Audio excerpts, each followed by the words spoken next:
Day 21. This one, guys, I decided not to move it to like this because it's still so small. Yan, sobrang liit pa niya. So my plan is to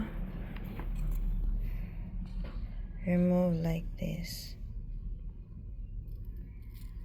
hanggat maaari because less pa yung nila root system.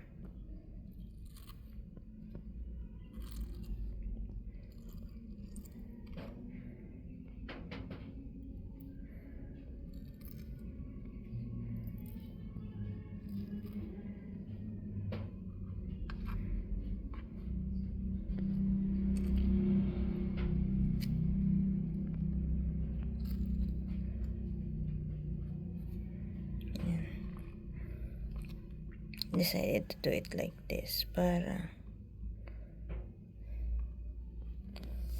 ayan, ganyan. But I need to change the water, guys, kasi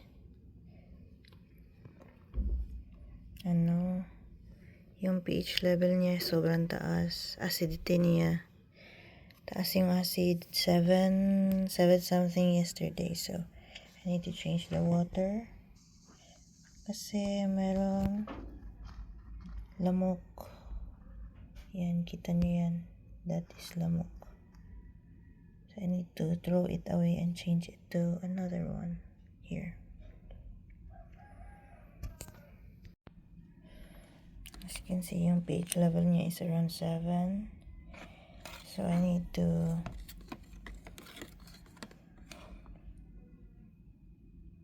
put some pH down, ppm. Nasa 1.6 siya. Okay yung ppm, guys. Yung acidity niya lang is sobrang taas. pH level niya is sobrang taas. So this is the pH down. Lagyan natin yan konti. And then ito, hugasan natin dito. Tapos mix natin. Wait lang.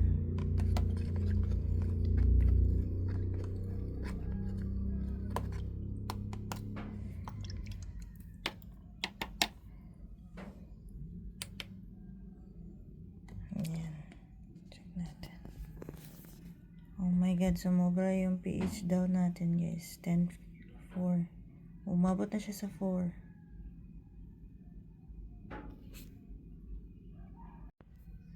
So, nilagyan ko na siya ng ganito. Tapos, mix natin ulit.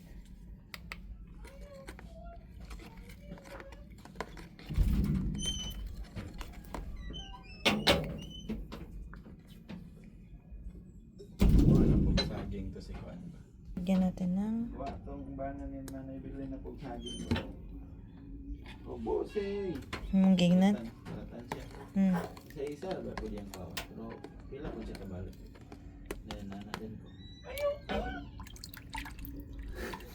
Gago makatin.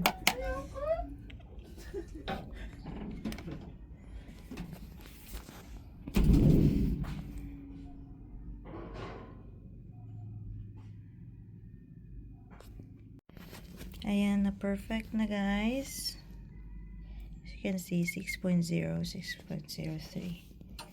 Tapos yung ppm niya is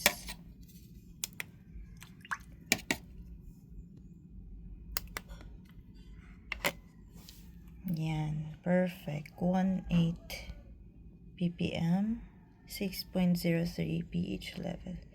This is the trickiest part, guys, kapag kailangan mong i-balance ang pH. Kasi, minsan sumobra, minsan kapag sumobra, kailangan mong lagyan ulit ng pH down. Tapos sumobrang pH down, kailangan mong lagyan ulit ng pH up. So, ayan, okay na siya. It's safe to put the pepper now. Ayan na yung pepper.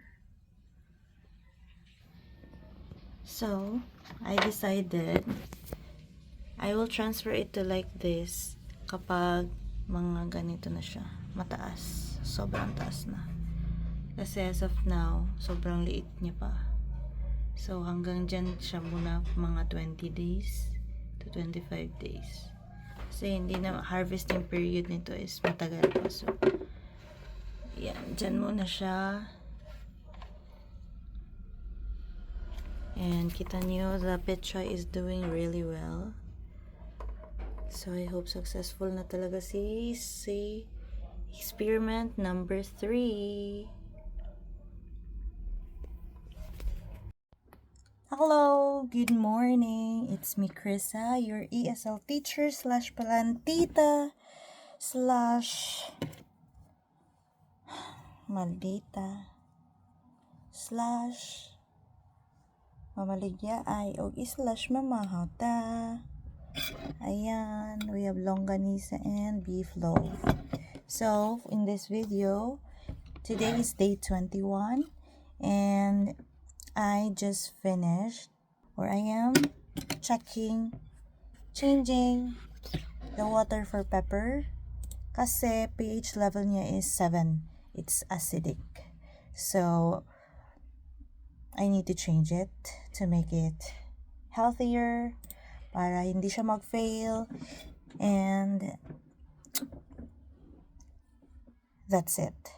So, please watch this video. So, ayun, that's it for day 21. Kita nyo naman, it's not easy to, I'm not sure if calibrate is the right word for that, but it's not easy to control the pH level. Kasi, kapag sumobra yung pH down, talagang babagsak siya hanggang 4 point something. And sobrang liit lang ng lagayan, so I need to be careful. Sumobra yung pH down ko, kaya drops lang talaga. Drops. You just need to drop. Tak, tak, tak. 3 drops kapag ganun kaliit yung lagayan nyo. And I decided to let it stay there.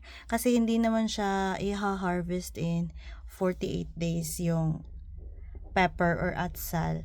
So, that thing should stay there until mag-harden na yung stem niya. Tapos, tumaas pa siya ng konti. Above na yung height niya sa yung plastic na lalagyan niya. Above na siya sa height ng kagaya ng plastic na pinag-transferan ko ng petchay. So, ayan, I let it stay there. I just like separate them hanggang maaari as early as now. Kasi konti pa lang yung roots system niya. So, hindi siya maapektuhan. Walang mapuputol na roots and everything. So, I just separate it in advance para walang stress na magaganap in the near future kapag ita-transfer na siya. Kasi kung ganun siya kadikit, yung roots niya pupunta sa kabila. Kapag tinanggal mo yun, baka maputol, ma-stress and everything. So, maapektuhan na naman. Mag-adjust na naman. Mag-healing period na naman. So, as early as now, I need to separate it. So, that's it for day 21 update. Bye! I have 18 classes today. So, I need to prepare my work. And, what else? Yeah, see you next vlog. Bye. Tomorrow, I will have a daily update.